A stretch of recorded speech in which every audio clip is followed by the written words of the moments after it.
Well, instant recognition is the absolute dream for this intervention. The counting strategies, as opposed to counting 1, 2, 3, is the biggest distinction, and this category in particular, when you're tracking, is the largest one. This counting strategies. Now, it can be loads of different counting strategies, so I'm just going to look through a few examples. The kind of thing we don't want to see with these non-regular examples is children going 1, 2, 3, 4, 5, 6, 7, 8, 9.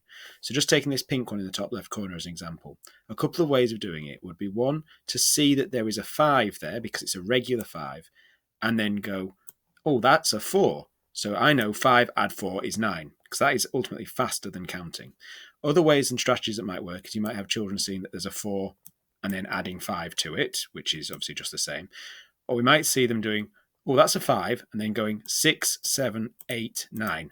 That's perfectly valid as a counting strategy. Again, it's a strategy, and it's more efficient than counting 1, 2, 3, 4 from the beginning. So it's still recorded as a dash. What we might also see is children starting with a 4 and then going 5, 6, 7, 8, 9. Now, as a teaching point during the intervention, this might be worth saying, well, have you thought about starting with the bigger number? Because again, that is something that could be useful. Similarly, when we get into some of the more irregular patterns, this is where we start seeing very different counting strategies, which is why it's hard to narrow down. And it's interest, and it's the child taking ownership of how they see that number. So for this one in particular, how do they see that there are 9 there? Are they seeing that there is a 6 along the top and a 3 along the bottom? So they're going 6, 7, 8, 9.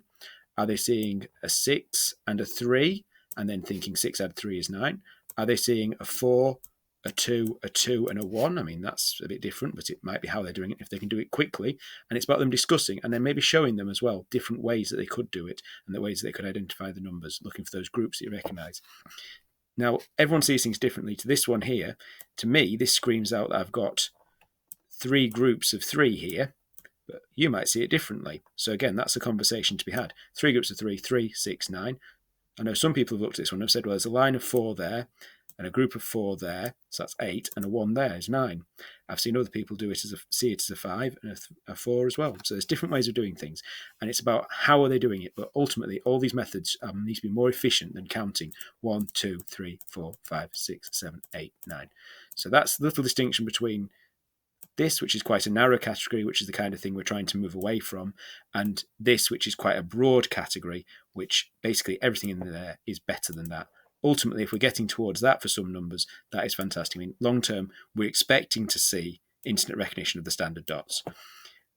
I think fingers could be one of the ones as well that could be very quick that we would get towards being near instant recognition.